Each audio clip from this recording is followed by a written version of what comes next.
tiene que ver con el Día de la Eliminación de la Violencia contra la Mujer, las acciones que se recomiendan a las diferentes instancias del Estado. En mi intervención, rescatar la lucha histórica de las organizaciones. Interviene la asambleísta Marisol Peñafiel, representante de Imbabura por País. Este tiempo han sido las que han logrado visibilizar la violencia, la discriminación por nuestra condición de ser mujeres.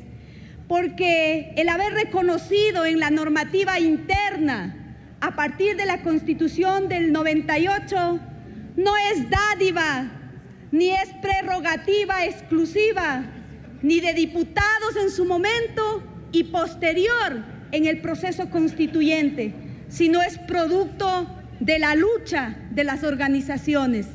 Y quiero coincidir con algunos puntos de los cuales aquí se han expuesto.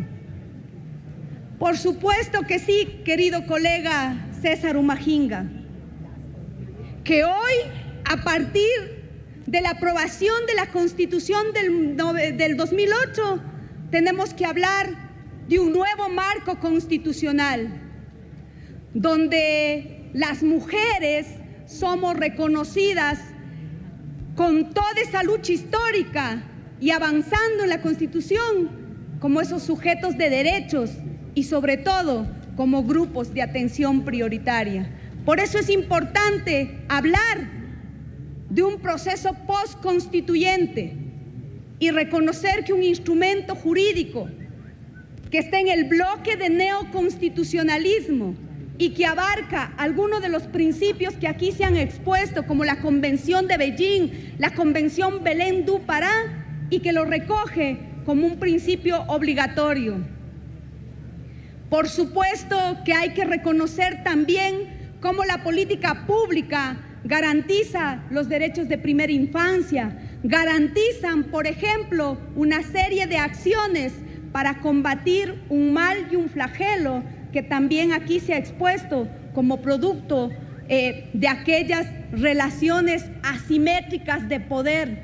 Porque si en este pleno y en esta asamblea no entendemos que el tema de la violencia no es una cuestión solamente de mujeres, no vamos a romper ese círculo vicioso de cómo la violencia es abordada.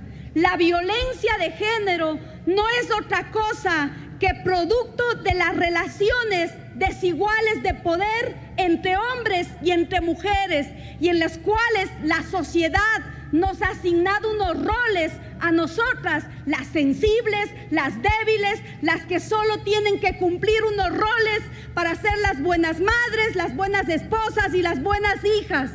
Nosotras, las mujeres, también podemos irrumpir en el espacio de la toma de decisiones, en la política pública, en el ejercicio de la política en sí. Por lo tanto, hay que entender que la violencia es el resultado de esa expresión de desigualdad de poder. ¿Y qué ha hecho esa relación que todavía se mantiene pese al avance sustancial y a todo el camino que hemos recorrido?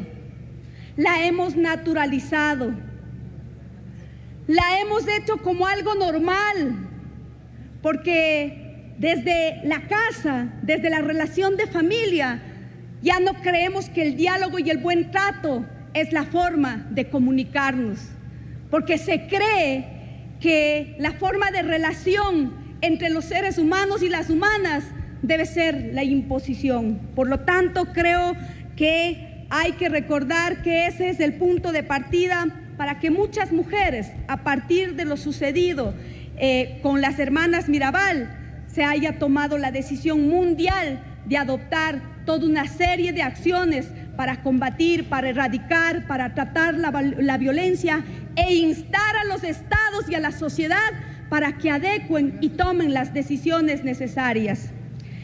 Yo quiero plantear algunas sugerencias a la resolución, estando totalmente de acuerdo con ella. Y digo algunas sugerencias en el marco de entender lo avanzado en el marco de la política pública. Sí, tenemos un plan para erradicar la violencia, Pero ¿cuántos de nosotros, por ejemplo, en el debate de la proforma presupuestaria, le pusimos énfasis al enfoque de género para que existan los recursos debidos para combatir todas las formas de violencia? ¿Cómo la cuantificación del factor K en el ejercicio de la política pública es valorada? Solo por poner uno de los ejemplos.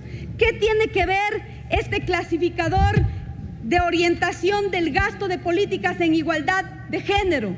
¿Qué conlleva aquello? Porque esto no es una imposición, ni tampoco se trata de una moda de algún grupo de mujeres. Se trata de recoger la demanda de las organizaciones que en territorio nos dicen, por ejemplo, que las mujeres en el campo trabajan 23 horas más que los hombres. Eso es lo que aportan al Producto Interno Bruto en la economía del Estado ecuatoriano. Y digo solo para poner algunos elementos para poder comprender por qué hay que romper esas estructuras. Cuando nos referimos al clasificador de orientación de gasto en políticas de igualdad, nos referimos, por ejemplo, a la promoción de la autonomía y el empoderamiento de la mujer en la economía social y solidaria, porque tiene que cambiarse ese modelo económico donde las mujeres no podemos acceder a los recursos, donde se nos está negado los créditos, donde no es posible acceder en igualdad de condiciones. También se llama violencia y se llama violencia patrimonial. Y creo que también hay que avanzar en cómo la legislación adopta las medidas necesarias para la promoción, para la garantía y para la generación de la igualdad de oportunidades en las condiciones de trabajo. El debate del Código Laboral tiene que garantizar, eliminar una de las formas de violencia donde las mujeres, a mayor trabajo, menos salario, a mayor posibilidad, menos oportunidad.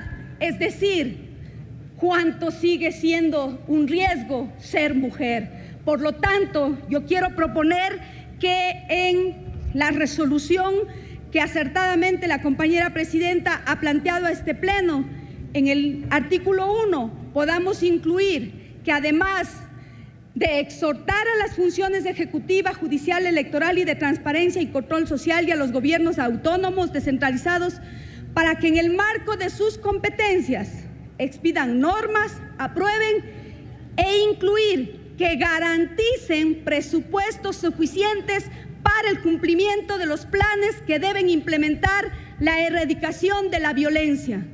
Con buena voluntad no ha sido suficiente erradicar la violencia. Necesitamos presupuestos claros para que toda esta agenda de erradicación de la violencia pueda ser efectiva en cada uno de los territorios. Entonces creo que en el artículo 1 debe incluirse lo referente a la inversión presupuestaria para que de esta manera podamos cumplir no solo con el programa Reacciona Ecuador, el machismo es violencia, sino también resolver los problemas que existen en nuestras niñas. El 73% de nuestras niñas en el país viven alguna forma de violencia en los territorios, pero es aún más grave, es decir, sigue siendo un riesgo ser mujer y más grave todavía, sigue siendo un riesgo ser una niña y una adolescente. En el sector rural todavía nuestras niñas no cumplen la cobertura para el ingreso a los centros educativos. Por lo tanto, para nosotros es importante como una de las acciones. Le queda un minuto, compañera.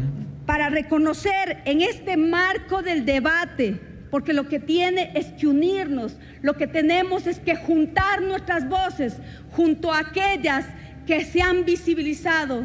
Pero cuántas heroínas invisibilizadas existen, no solo aquellas que han sido discriminadas, sino también aquellas que ya sus voces no están y que esta Asamblea adecuadamente en el marco del debate del Código Penal adoptó el femicidio como una de las formas de violación a los derechos humanos de las mujeres.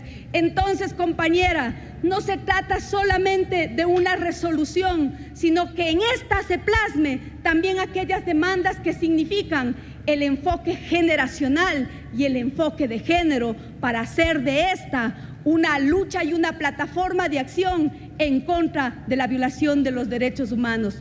Por ellas, por nosotras, por las humanas en las que en democracia construimos nuestra lucha libertaria. Y en este palacio, en honor a una mujer visionaria también, Nela Martínez. Muchísimas gracias, señora presidenta. Tiene la palabra.